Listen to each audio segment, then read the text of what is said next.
Hello everyone, I'm Dr. Arkham, and today I've just moved, so I have limited equipment, which is why sound quality is probably bad, and camera quality is probably bad, and whatever the other thing is, sound. Sound quality is probably also... No, what did I say, sound? I said sound. Lighting's bad. That's the other one. Anyway, the story that I want to tell you today actually happened to me, so basic premise is I moved, and in flying from point A to point B, I missed my connection in between, through no fault of my own. That's the whole story. But I think I can tell it to you a little bit better. So I moved, I finished my PhD last year, and now I have to use it for something, so I have proceeded to my new job, which is in a new place, and so I had to move across the country. And country is United States of America, and across is north to south. I've never lived in the deep south before, so this will be an adventure. And it started off strong with the connection at airport. I'm not going to tell you which one. I left north and was on my way to middle airport, and the flight was delayed. It was delayed a little bit, and we were heading down there, and it was fine, and it was whatever. And the flight attendant on this flight, he was so great, and you know, he was cheerful, and he was talking to everyone, he was making friends. And as we were getting closer to middle airport, we were getting ready to land, he was going up the aisle. It's like, does anybody have a connection? He was checking the schedule on his phone. They have a connection. Where are you connecting? When's your flight? Oh yeah, it's this one. You have plenty of time. So he said that to me. I said, what about south? I'm going south. What about my connection? He's like, oh, you got plenty of time. Okay. Now, phone's on airplane mode, right? And I don't have the in-flight Wi-Fi because I don't know how to configure those things, and I don't want to spend extra money. So I'm not getting any notifications, right? So then we land, and I take my phone off airplane mode, and there's a notification for my next flight. By the way, your flight is 5 minutes early. Your connecting flight is now leaving 5 minutes early. First of all, I didn't think that was allowed. For a flight to leave early? I mean, come on, people are scheduling time to get to the airport, to get on a flight, and if you announce that it's early, I can't retrospectively leave earlier.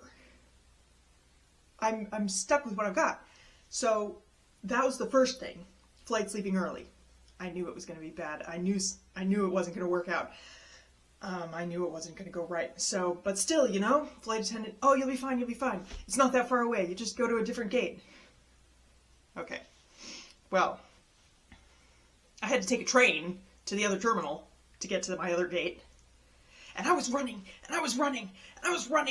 and I say running, but I was like walking fast because I can't actually run.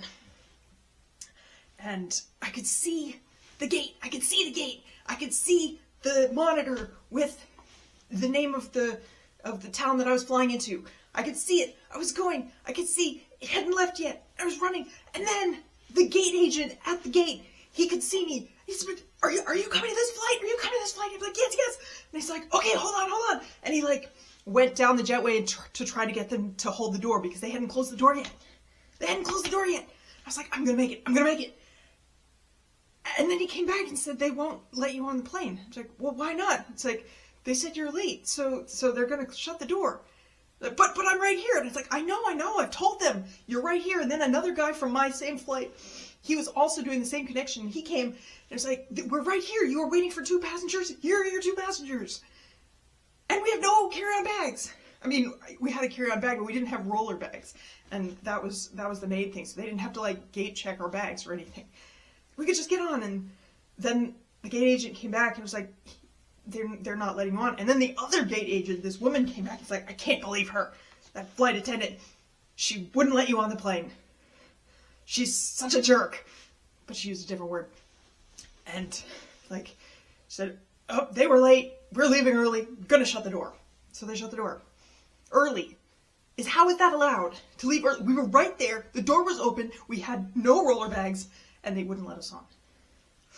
Now, I was steamed. I was really, really, really, really trying not to lose my temper.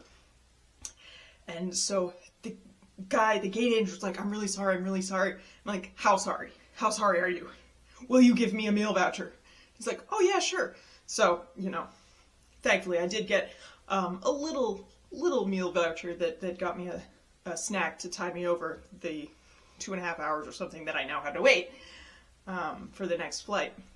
But the woman gate agent was complaining about this flight attendant, and I said, you know what? I probably didn't want to be on that flight anyway. I probably didn't want that flight crew, and she laughed and said, no, you probably didn't. So now I'm steamed, and I have to wait for my flight, and I don't like missing connections, and I don't like when my plans change, and I'm trying to be flexible, and so I'm sitting down, and I'm like trying to cool down and waiting, and then, to top it all off, one of their pre-recorded every 25-minute announcements came over on the loudspeaker and said, we are the busiest and most efficient airport in the world. And I thought, most efficient? My foot. If you were the most efficient airport, I would be on my flight by now. You're so efficient, you leave before I get there.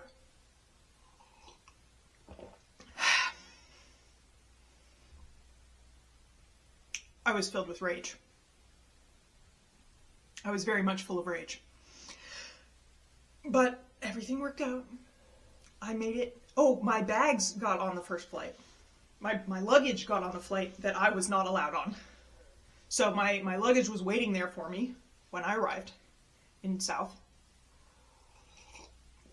Which was also fine because then I didn't have to wait and pull it off baggage claim, which is always a bit stressful, and everybody's watching you, and what if you drop it, what if you're awkward, what if it tips over, it's very embarrassing. I'd rather not do that.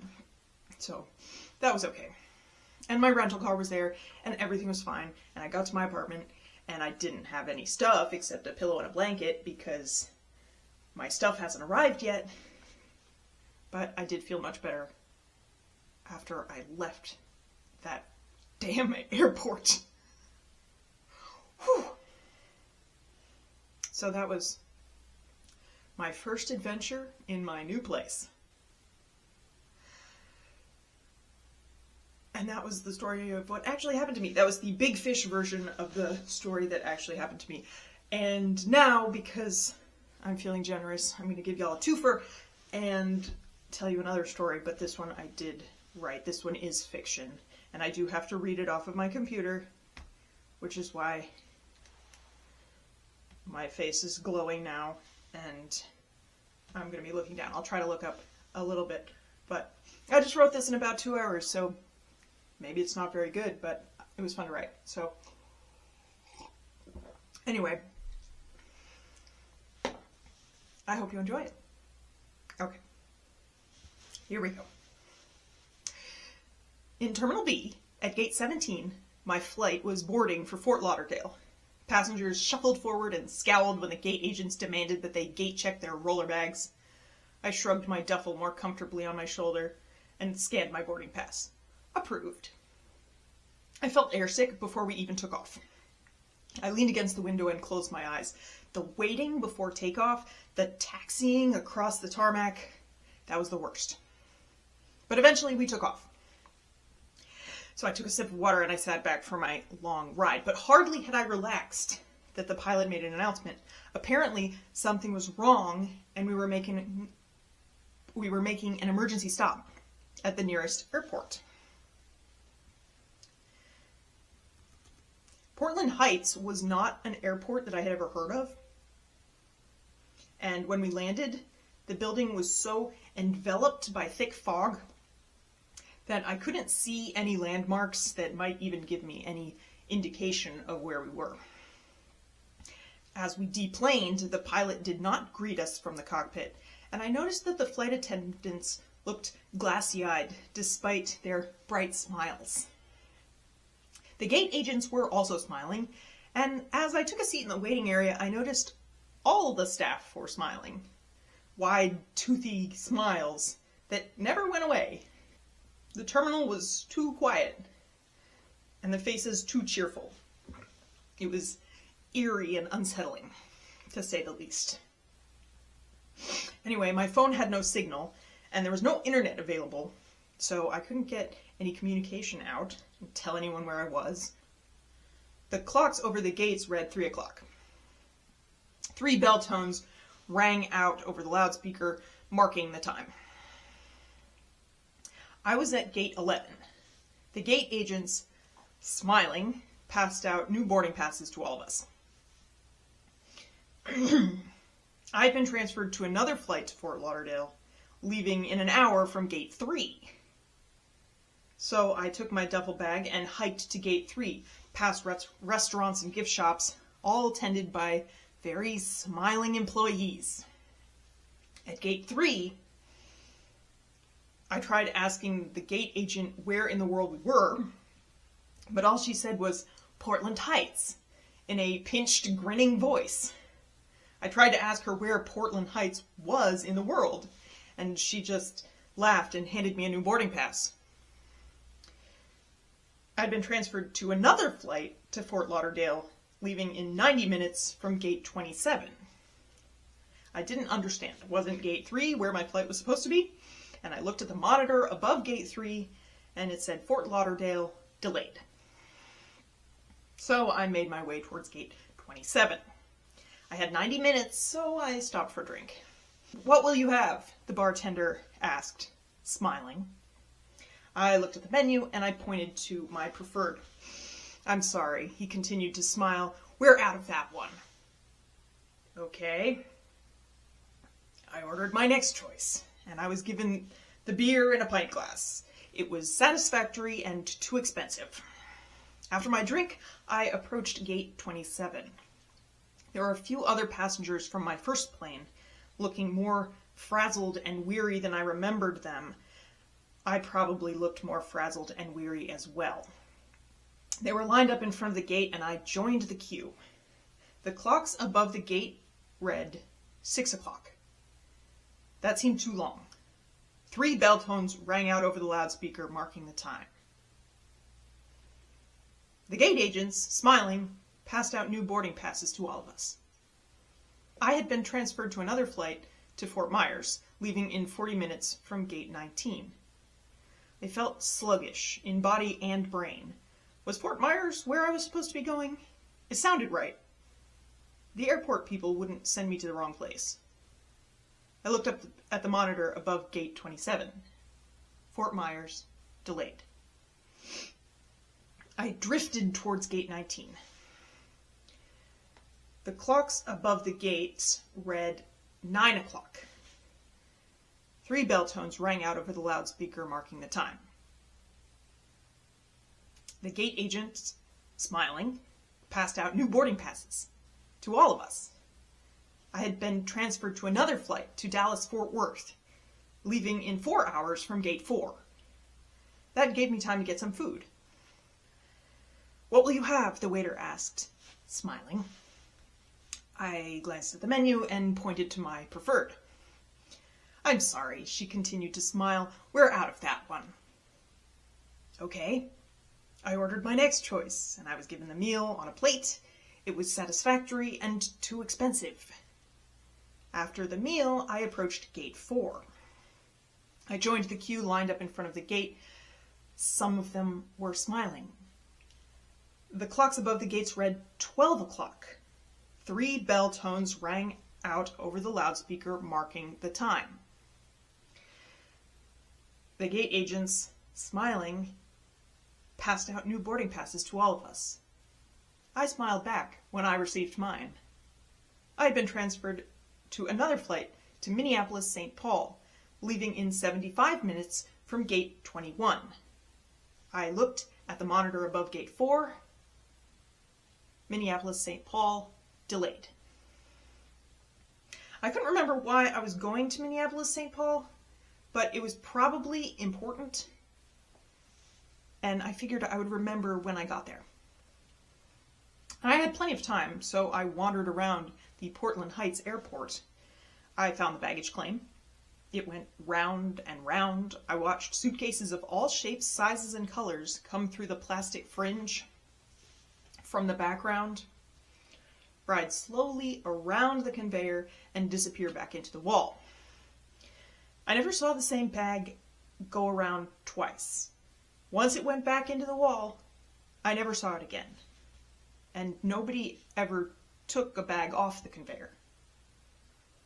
I also found the car rentals. Smiling attendants stood behind each desk identically placed along the wall. I strolled past, smiling back at them.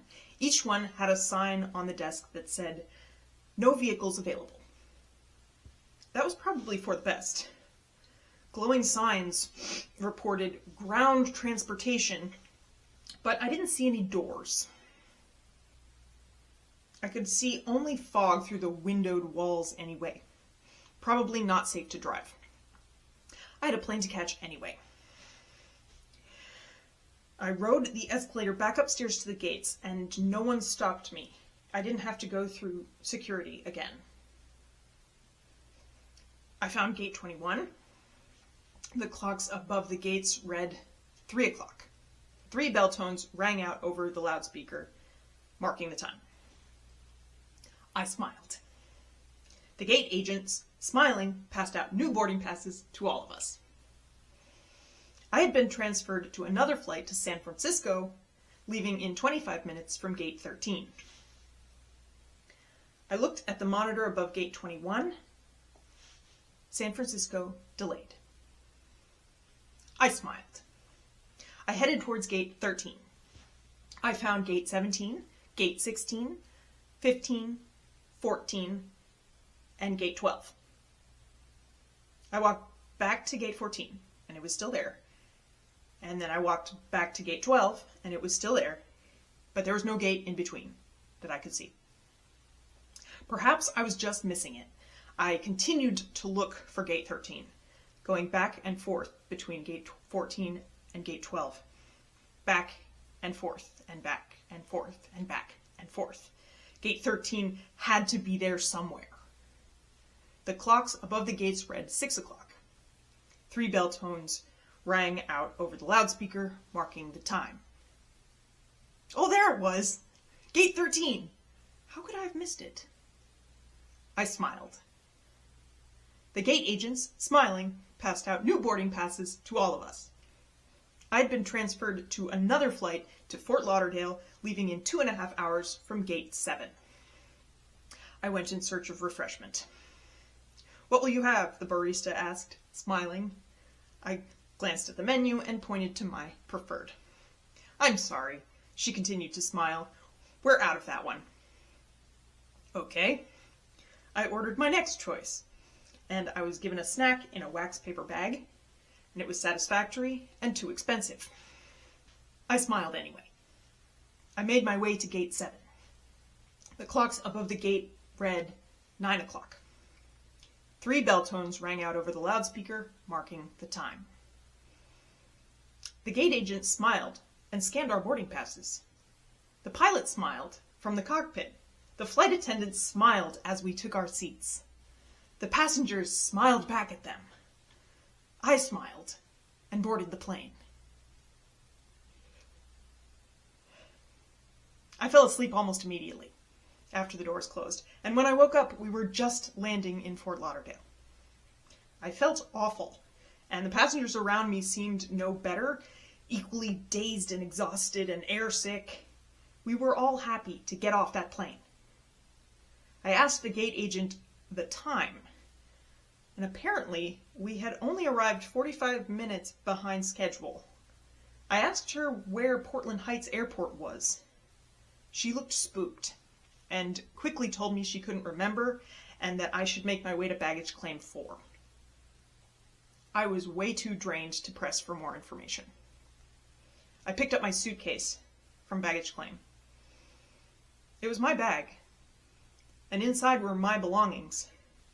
But I noticed later that my clothes didn't fit anymore, and the colors seemed to have faded from everything that wasn't in my carry-on, and my shampoo bottle was empty. Very weird. That concludes my airports and airplanes stories for today. I hope you enjoyed them. Thank you so much for listening, and until next time, goodbye.